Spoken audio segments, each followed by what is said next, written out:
तशद्दुद भी इस तरह किया और सिर च कैंचियां मारिया गई और अखा दे सूबे मारे गए ने और एक कान दा पर्दा पाड़ता है।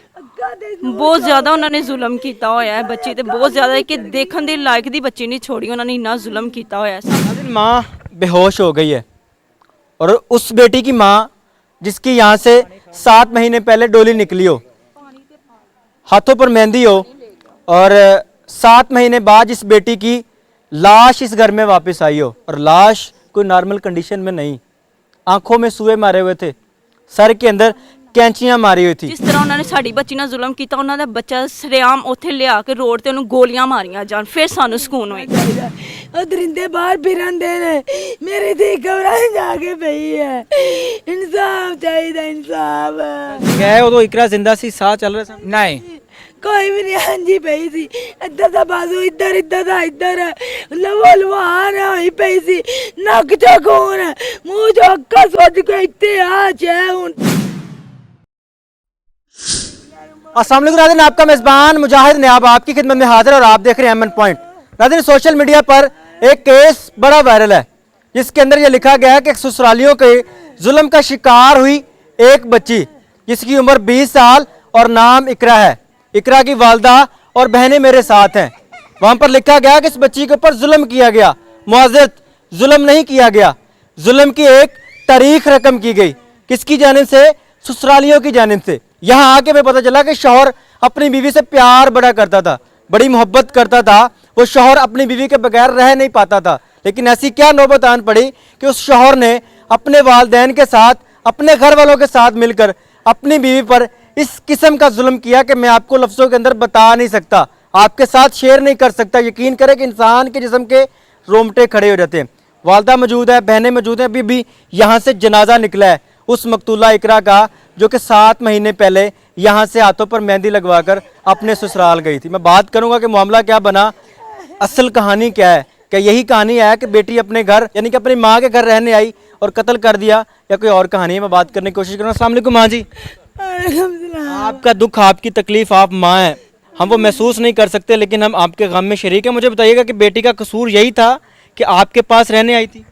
कोई कसूर थी और मेरी धी दा कोई कसूर कितनी आंदियां नहीं मां प्यो कोला उन्होंने क्या उनने कंजर ने क्या तू क्यों उधर रहन गई है 2 दिन रही थी जिधर आन के रह गया ले गया वे यही जुल्म मेरी धी दा वे मेरी धी दे उत्ते इन्ना जुल्म करके उन्हें मारिया वे सुमिया नाल कैंचियां नाल सारे घर वाले ने मिल के ही मारिया वे मेरे इंसाफ चाहिए है।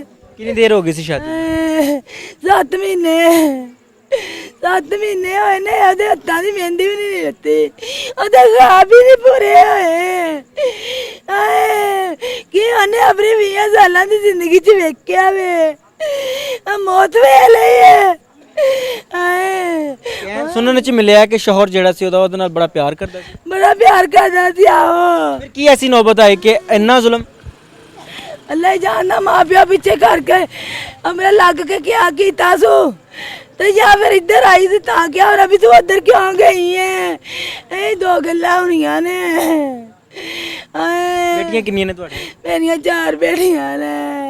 सुनने च आया कि उस शख्स ने अपना इकरा ने इस वजह तो कत्ल किया है कि ਉਹਦੇ घर बेटी होने वाली सी, बच्ची हमला भी सी। है दी अंबल भी अनु 6 महीने दा ते की गल तियां नहीं होंदियां पैदा मां प्यो घर मेरियां 4 ने मैं पर घरों कढ़ दित्तियां सी। ਉਹਨਾਂ ਦੇ ਘਰ ਵਿੱਚ 2 ਹੈ ਹੀ ਨੇ ਨਾ ਛੋਕਰੀਆਂ ਉਹਨਾਂ ਨੇ ਘਰੋਂ ਕੱਢ ਦਿੱਤੀਆਂ ਜਿਹੜੀ ਮੇਰੀ ਧੀ ਨੂੰ ਉਹਨੇ ਇੰਨਾ ਜ਼ੁਲਮ ਕੀਤਾ ਵੇ ਧੀ ਸੀ ਤੇ ਫੇਰ ਕੀ ਸੀ ज्यादती की थी मेरी धी नाल इन्हां ने मेरी धी नाल ज्यादती की। इकरा की बहनें भी मौजूद हैं, इनसे बात करते हैं कि क्या कोई बात शेयर की बहन ने, शायद घर के अंदर कोई नाचाकी चल रही हो, शेयर की हो। आप इकरा की बहन है? मेरी बहन जी मैं छोटी हैं बड़ी हैं उनसे? बड़ी बहन हूँ। बहन ने कोई बात शेयर की हो आपसे कि घर के अंदर कोई मामला चल रहा है, कोई लड़ाई हो, कोई किसी किस्म का कोई मसला हो? होता है ना बहनें बहनों से अपने दुख शेयर कर लेती हैं, कोई बात ऐसी हुई हो?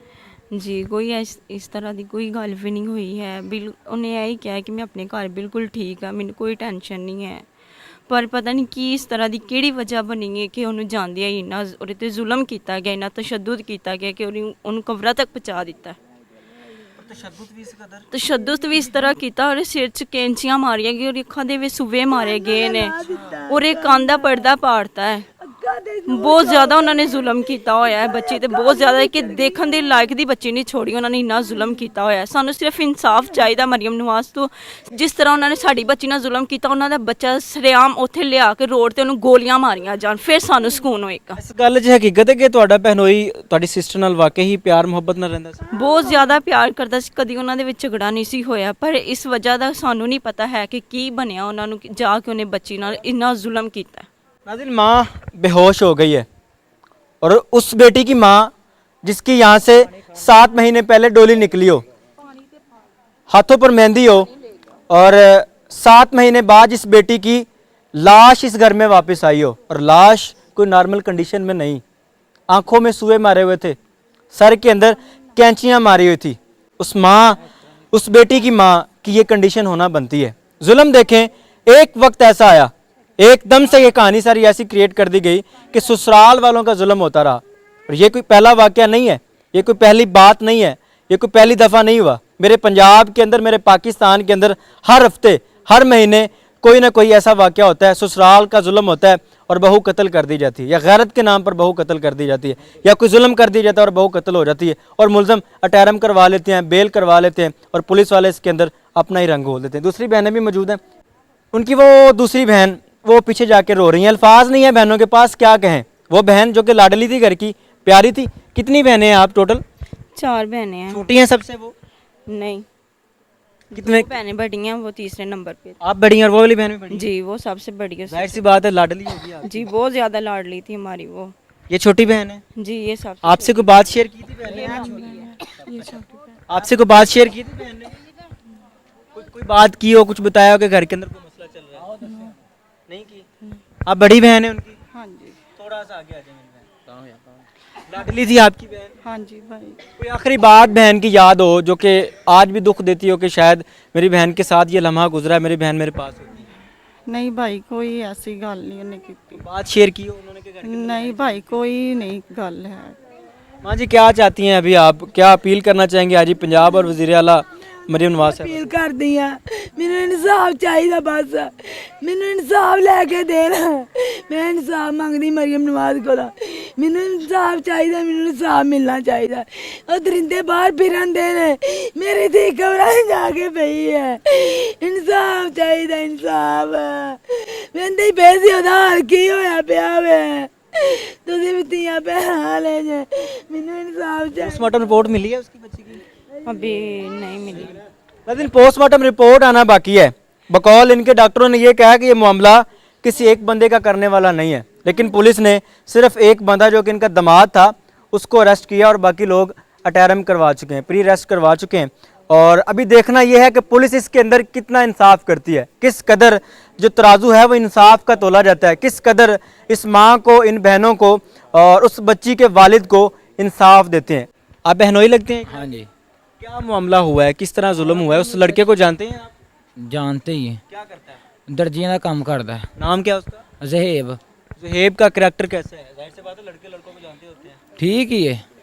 फिर इस तरह क्या नौबत आ गई कि एकदम से इस कदर इतना ਜ਼ਾਲਮ? रात ਨੂੰ ਅਸੀਂ 10 ਵਜੇ ਫੋਨ ਕੀਤਾ ਬੱਚੀ ਨੂੰ, ਠੀਕ ਹੈ। ਬੱਚੀ ਨੂੰ ਪੁੱਛਿਆ, ਬੱਚੀ ਕਹਿੰਦੀ ਠੀਕ ਹੈ, ਅਸੀਂ ਭਾਈ ਲੇਟੇ ਹੋਏ ਹਾਂ, ਠੀਕ ਹੈ, ਸਕੂਨ ਕਰੋ। ਸਵੇਰ ਸਾਨੂੰ 4 ਵਜੇ ਫੋਨ ਆ ਗਿਆ ਤੇ ਹਸਪਤਾਲ ਦਾਖਲ ਕੀਤੀ ਹੈ, ਠੀਕ ਹੈ। ਅੱਗੇ ਵੇਖਿਆ ਬੱਚੀ ਸਾਡੀ ਪਛਾਣੀ ਨਹੀਂ ਗਈ ਸਾਡੇ ਕੋਲ। ਜਦੋਂ ਕਾਲ ਆਈ ਹੈ ਕੌਣ ਕੌਣ ਇਕਰਾ ਕੋਲ ਗਿਆ ਸੀ? ਵਾਲਿਦ ਗਿਆ ਸੀ? ਅੰਮੀ ਗਏ, ਵਾਸ ਸਾਹਿਬ ਗਏ, ਛੋਟਾ ਭਾਈ ਗਿਆ ਮੇਰੇ ਤੋਂ। ਕਿ ਤੁਸੀਂ ਗਏ ਹੋ ਤਾਂ ਕੀ ਕੰਡੀਸ਼ਨ ਹੈ ਕਿਸੇ? ਕ੍ਰਿਸ਼ਨ ਨੂੰ ਪਛਾਣੀ ਨਹੀਂ ਗਈ, ਸਾਨੂੰ ਵੇਖੋ ਨੱਸ ਆਏ ਵੇ। ਯਾਨੀ ਕਿ ਸਸੁਰਾਲ ਵਾਲੇ ਉਹਦੇ ਨਸ ਹੈ? ਹਾਂਜੀ, ਸਾਰੇ ਹੀ ਨੱਸ ਆਏ ਵੇ, ਅਸੀਂ ਇਕੱਲੇ ਹੀ ਰਹਿ ਗਏ ਉੱਥੇ। ਸਾਨੂੰ ਵੇਖ ਕੇ ਤੇ ਨੱਸ ਗਏ ਨੇ, ਸਾਨੂੰ ਵੇਖ ਕੇ ਨੱਸ ਗਏ ਨੇ, ਉੱਥੇ ਨਹੀਂ ਖਲੋਤੇ ਹੈਗੇ। ਉੱਥੇ ਜੱਗ ਲਾਇਆ ਵੀ ਇਹ ਤੇ ਐਕਸੀਡੈਂਟ ਹੋਇਆ ਵੇ, ਉਹਨਾਂ ਨੇ ਕਿਹਾ ਐਕਸੀਡੈਂਟ ਹੋਇਆ ਵੇ। ਕੋਈ ਪਾਇਆ ਤੇ ਇੱਥੇ ਐਕਸੀਡੈਂਟ ਹੋਇਆ, ਹੋਰ ਕੋਈ ਨਹੀਂ। ਮੌਜੂਦਾ ਸਾਰਾ ਹਸਪਤਾਲ ਕਹਿਣ ਲੱਗਾ ਐਕਸੀਡੈਂਟ ਨਹੀਂ ਹੋਇਆ ਹੈਗਾ, ਠੀਕ ਹੈ। ਉਹਨਾਂ ਪੈਸੇ ਪੂਸੇ ਲਾ ਕੇ ਤੇ ਦਾਖਲ ਕਰਾ ਛੜੀਏ, ਇਹਦਾ ਐਕਸੀਡੈਂਟ ਹੋਇਆ, ਠੀਕ ਹੈ। ਮੌਜੂਦਾ ਜੋ ਉਹਦਾ ਹਾਲ ਹੋਇਆ, ਮੈਂ ਆਪਣੇ ਹੱਥਾਂ ਨਾਲ ਫੜ ਕੇ ਉਹਦਾ ਮਗਜ ਗਏ ਉਦੋਂ ਇਕਰਾ ਜ਼ਿੰਦਾ ਸੀ, ਸਾਹ ਚੱਲ ਰਿਹਾ ਸੀ? ਨਹੀਂ, ਕੋਈ ਵੀ ਨਹੀਂ ਹਾਂਜੀ ਪਈ ਸੀ, ਇੱਧਰ ਦਾ ਬਾਜ਼ੂ ਇੱਧਰ, ਇੱਧਰ ਦਾ ਇੱਧਰ, ਲਵੋ ਲਵਾਨ ਹੋਈ ਪਈ ਸੀ, ਨੱਕ ਚੋਂ ਖੂਨ, ਮੂੰਹ ਚੋਂ ਅੱਖਾਂ ਸੁੱਜ ਕੇ ਇੱਥੇ ਆ ਚੈ ਹੁਣ ਤੇ ਅੱਜ ਤੱਕ ਤਾਂ ਲੱਤੀ ਪਈ ਸੀ ਨਾ ਆਪਣਾ ਸੋਜ। ਆ ਜਗ੍ਹਾ ਕਾਲੀ ਸ਼ਾਹ, ਆ ਕੰਨ ਜਿਹੜਾ ਇੰਜ ਸੀ, ਆ ਜਿਹੜਾ ਕਾਲੀ ਸ਼ਾਹ ਜਗ੍ਹਾ ਇੱਥੇ ਘੋੜੇ ਕਈ ਸਾਰਾ ਹੀ ਕਾਲਾ ਕੀਤਾ। ਮਾਰਿਆ ਵੇ ਆਪਣਾ ਬਲੇਡ ਬਾਹ ਮਾਰਦੇ ਰਹੇ, ਛੁਰੀਆਂ ਮਾਰਦੇ ਰਹੇ ਨੇ, ਮਹਾਰਾਜ ਨਾਲ ਸਲਾਮ ਕੇ नहीं मुंडा कोई बीमार सी, कोई बीमारी सी? ਚੰਗਾ ਭਲਾ ਹੈ ਮੁੰਡਾ, ਕੋਈ ਬਿਮਾਰ ਨਹੀਂ ਹੈ। चर्च कोई इस तरह का बंदा होवे जेड़ा नहीं पागल हो जाता होवे? ਬਸ ਕੋਈ ਪਤਾ ਨਹੀਂ ਹੈ ਜੀ, ਚੰਗਾ ਭਲਾ ਗਿਆ ਹੈ, ਹੱਸ ਕੇ ਬੋਤਲ ਸ਼ੋਤਲ ਲੈ ਹੀ, ਰੋਟੀ ਪੁੱਛੀ ਗਈ, ਰੋਟੀ ਨਹੀਂ ਖਾਣੀ ਹੈ, ਠੀਕ ਹੈ, ਲੈ ਕੇ ਗਿਆ ਹੈ, ਗਲੀ ਤੱਕ ਤੋੜ ਛੱਡ ਕੇ ਆਏ ਆ। ਠੀਕ हॉस्पिटल की क्या एक्सीडेंट हो गया? ਹਾਂਜੀ ਉੱਥੇ ਡਾਕਟਰਾਂ ਨੇ ਡਾਕਟਰਾਂ ਫਿਰ ਦਾਖਲ ਕਰ ਲਿਆ, ਉਹਨਾਂ ਪੈਸੇ ਲੈ ਲਏ। ਉਸ ਤੋਂ ਬਾਅਦ ਡਾਕਟਰ ਨੇ ਤੁਹਾਨੂੰ ਵੀ ਤਾਂ ਕੋਈ ਰਿਪੋਰਟ ਦਿੱਤੀ ਹੋਣੀ ਨਾ ਕਿ ਬੱਚੀ ਤੇ ਤਸ਼ੱਦਦ ਹੋਇਆ ਹੈ, ਕੀ ਮਾਮਲਾ? ਠੀਕ ਹੈ, ਜਿੱਦਾਂ ਉਹਨਾਂ ਨਾਲ ਲੜਾਈ ਹੋਈ ਹੈ, ਆਪਣੀ ਦੌੜ ਲਾਈ ਹੈ, ਠੀਕ ਹੈ, ਉਹਨੇ ਕਿਹਾ ਜੀ ਇਹਨੂੰ ਮਾਰਿਆ ਗਿਆ, ਬੱਚੀਆਂ ਤਿੰਨਾਂ ਚੌਂ ਜਣਿਆਂ ਮਾਰਿਆ, ਤੇ ਮਾਰੇ ਲੋਹੇ ਦੀ ਛਾਵਾਂ ਨਾਲੇ, ਠੀਕ ਹੈ। ਉਹ ਫਿਰ ਮੈਂ ਸਾਰੀਆਂ ਰਿਪੋਰਟਾਂ ਉੱਥੋਂ ਲਈਆਂ, ਰਿਪੋਰਟਾਂ ਪੁਲਿਸ ਵਾਲਿਆਂ ਕੋਲੇ ਜਿੱਥੋਂ ਇਹ ਮੈਡੀਕਲ ਹੋਇਆ, ਠੀਕ ਹੈ। ਉਹ ਕਹਿੰਦੇ ਕੱਲ ਦਾਂਗੇ ਸਵੇਰ, ਕੱਲ ਨਹੀਂ ਤਾਂ ਪਰਸੋਂ। ਪੁਲਿਸ ਦਾ ਕੀ ਰਿਸਪੌਂਸ ਹੈ? ਪੁਲਿਸ ਫੇਰ ਕਹਿੰਦੇ ਕਾਰਵਾਈ ਕਰਦੇ ਪਏ ਆ, ਅੱਗੋਂ ਵੇਖੋ। ਤੁਹਾਨੂੰ ਕੀ ਲੱਗਦਾ ਹੈ ਕਾਰਵਾਈ 'ਚ ਕੁਝ ਮਿਲੇਗਾ, ਇਨਸਾਫ ਮਿਲਦਾ ਹੈ ਕਿ? ਵੇਖੋ ਹੁਣ ਦਿੰਦੇ ਜਾਂ ਨਹੀਂ, ਸਾਡੇ ਉਹਨਾਂ ਨੇ ਸਾਨੂੰ ਤੇ ਕਿਹਾ, ਠੀਕ ਹੈ, ਇਹ ਵੇ ਤੇ ਅਸੀਂ ਕਾਰਵਾਈ ਕਰਦੇ ਪਏ ਆ, ਠੀਕ ਹੈ। ਵੇਖੋ ਹੁਣ ਕਰਦੇ ਜਾਂ ਪਕੜਦੇ, ਨਹੀਂ पकड़ते हम तो ना पता हैगा। चलो नाज़रीन, मामला आपके सामने है, बिल्कुल पानी की तरह है कि बच्ची के ऊपर जुल्म किया गया है और इस कदर इतना तशद्दुद करना कि एक बंदे के बस का रोग नहीं है। पूरा का पूरा घर, पूरा का पूरा ग्रोह है इसके साथ और इस चीज़ को एक्सपोज करना चाहिए। जल्द ही पुलिस को चाहिए कि इसकी इन्वेस्टिगेशन करें और आवाम के सामने रखें कि क्यों इस कदर जुल्म किया गया। अगर आज ये जुल्म एक्सपोज नहीं होता, अगर आज इस तरह के दरिंदे अपने कैफरे किरदार तक नहीं जाते, तो दूसरे दिन कोई और ऐसा मामला आपके साथ यकीनन सोशल मीडिया पर आपको नजर आएगा। अपनी कीमती राय का इजाज़त कीजिए कि देखते रहें एम पॉइंट। अल्लाह निगहबान।